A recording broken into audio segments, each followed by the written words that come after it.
Okay students, इसके बाद हमारी एक्सप्लेनेशन क्या चल रही थी कि हमारे पास 2 फैक्टर्स पर डिपेंड करेगा। एक तो जो डाउनवर्ड फोर्स लग रही है वो क्यों लग रही है, due to the gravity of the earth. Then हमारे पास सेकंड फोर्स अप्लाई हो रही है due to the up thrust के कारण अपवर्ड फोर्स अप्लाई हो रही है। और अगर हमारे पास F3 की जो वैल्यू है वो ज़्यादा ग्रेटर हो, ज़्यादा हो W के कारण, तो क्या होगा, वो फ्लोट करेगी। फॉर एग्जांपल इन्होंने दिया गया हमारे पास 3 टाइप्स की पॉसिबिलिटी हैं। अगर W is to F B हो, अगर एफ बी ग्रेटर देन हो, अगर F B less than W के हो। पहली में क्या होगा, फर्स्ट केस में बेटा हमारे पास क्या होगा, जब तो वो दोनों इक्वल होंगे, इक्वल होने के कारण क्या होगा, the weight of the body is balanced by the buoyant force और upthrust, the net force acting on a body is 0। अब उस पर कोई फोर्स अप्लाई नहीं होगी। क्यों नहीं होगी, कि दोनों फोर्स बैलेंस हो चुकी हैं। जितनी ये वाली है उतनी ही एफ बी है, जितनी W है उतनी ही एफ बी है, जितनी अपथ्रस्ट है उतना ही उसका वेट है, तो वो बैलेंस हो जाएगी, वो इमर्ज नहीं करेगी, वो फ्लोट करेगी।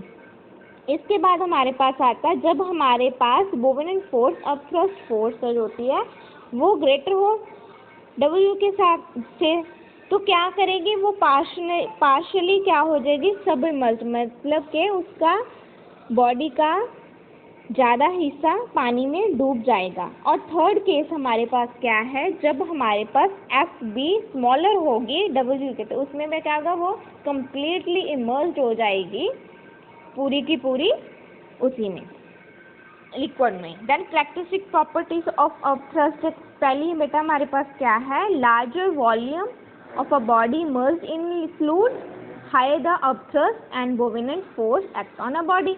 जितना किसी का वॉल्यूम ज़्यादा इमर्ज्ड होगा उतनी अपथ्रस्ट ज़्यादा अप्लाई होगी। अपथ्रस्ट जो होती है वो डिपेंड करेगी density of the fluid, means किस फ्लूइड में हम उसको इमर्ज्ड कर रहे हैं। अपथ्रस्ट अपवर्ड डायरेक्शन में अप्लाई होगी। ओके, इसके बाद इन्होंने सिंपल सी बात बताई हुई, एग्जांपल ली हुई उन्होंने, larger volume emerged of the fluid, उतनी ज़्यादा उसकी अपथ्रस्ट होगी, उतना वो कम्प्लीटली उसमें डूबी होगी। तो डिपेंड किस पर करता है, वॉल्यूम पर। जैसे इन्होंने एग्जांपल ली हुई एम्प्टी बॉटल्स की। अब 2 air tight empty plastic bottles है डिफरेंट साइज के, डिप्ड इन अ लिक्विड से water, then we observe more force is required to. अब हमारे पास 2 बॉटल्स हैं, एग्जांपल ये वॉल्यूम की बात कर रहे हैं ना, कि जितना वॉल्यूम ज़्यादा होगा उतनी अपथ्रस्ट ज़्यादा अप्लाई होगी। हमारे पास 2 बॉटल्स ले लेनी, एक छोटी एक बड़े वाली। अब बड़े वाली का वॉल्यूम ज़्यादा होगा, उसकी अपथ्रस्ट भी ज़्यादा अप्लाई होगी, उसकी अपथ्रस्ट ज़्यादा होगी, बोवेनेंट फोर्स ज़्यादा होगी। जिसका स्मॉल वॉल्यूम कम वॉल्यूम उस पर कम होगी। सेकंड पॉइंट क्या है, डेंसिटी ऑफ द फ्लूइड। और हमें पता ही है जैसे हमारा मरकरी होता है जिसकी डेंसिटी पर फर्क पड़ता है, density of the liquid increases तो buoyant force exert also increases, upthrust भी उतना ज़्यादा होगा। जैसे हमारे पास सी वाटर है, उसकी डेंसिटी ज़्यादा होती है फ्रेश वाटर से, तो क्या होता है, सी वाटर में ज़्यादा अपथ्रस्ट होगी। और इसके मरकरी की सबसे ज़्यादा हाईएस्ट डेंसिटी होती है, तो जो मरकरी है उसमें सबसे ज़्यादा होगी ना, तो उसमें ज़्यादा बॉडी इमर्ज्ड हो जाएंगी। तो दूसरी क्या है कि in the upward direction centre of the buoyancy, बिल्कुल सेंटर में अप्लाई होती है, तो बॉडी फ्लोट करेगी। जब F equals to W equals to F B होता है, मीन्स ये दोनों का वेट क्या हो गया, बैलेंस हो गया, तो जो बॉडी है वो क्या करेगी, फ्लोट करेगी। But if the body floats in liquid with the part submerged, ऐसे इन्होंने बताया होगा कि सेंटर ऑफ द ग्रेविटी के कारण वो फ्लोट करेगी, which lies below the centre of the entire body, the weight of the body act downward at the G, तो G के कारण वो डाउनवर्ड लगेगी, वाइल जो हमारे पास क्या होगा, एफ बी अपवर्ड लगेगी। एक फोर्स डाउनवर्ड लगेगी, एक अपवर्ड लगेगी। जब दोनों इक्वल हो जाएंगी, बैलेंस हो जाएंगी, तो मीन्स उस पर बॉडी क्या करेगी, फ्लोट करेगी। ये कैरेक्टरिस्टिक प्रॉपर्टीज थी अपथ्रस्ट की। इसके बाद बेटा हमारा टॉपिक आता है रीजन फॉर अपथ्रस्ट। अपथ्रस्ट का रीजन क्या बताया हुआ, मैंने आपको सिंपल सा रीड नहीं करवा रही हूँ लाइन टू लाइन, जस्ट आपको अंडरस्टैंड, टॉपिक क्लियर होना चाहिए।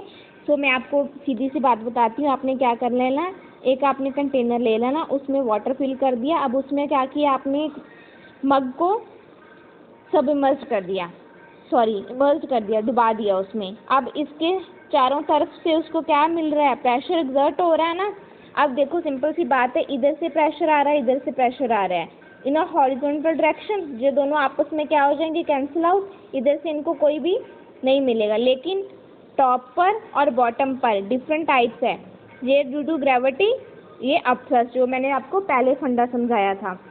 इन्होंने भी यही आपको बताया कि आपने कंसिडर कर लेना एक mug filled with water emerged containing water, water exert forces, उनके दोनों सभी तरफ से फोर्स एक्सर्ट हो रही है। The horizontal force exerted by water on the mug being equal and opposite, horizontal में क्या इक्वल है ऑपोजिट है तो वो कैंसिल आउट हो जाएंगी।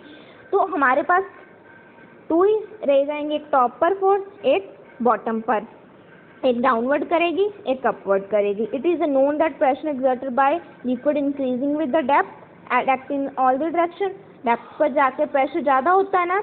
Now as the top of the mug at a lower depth in water, तो जो उसका टॉप है वहाँ पर तो लोअर ही है ना, और हमारा जो फेस बी है वहाँ पर क्या है, ग्रेटर डेप्थ है वाटर की, तो वो ज़्यादा फोर्स अप्लाई होगी in upward direction, thus there is a net force on in upward direction.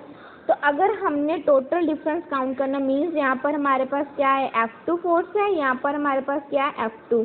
अगर हमने बोवेनेट फोर्स कैलकुलेट करनी है, एफ बी कैलकुलेट करनी है, तो वो क्या होगा, बॉटम की फोर्स माइनस अपवर्ड फोर्स। तो यही के कारण, इसी के कारण इसी चीज़ को तो हम बोलते हैं ना, that the net upward acting on force acting on a mug is the Bovenant force which reduce the effective weight of mug and make it feel lighter। तो यही explanation है इसकी। ओके, थैंक यू बेटा। इसके आगे जो topic है वो हम कल रीड करेंगे। Thank you, have a nice day.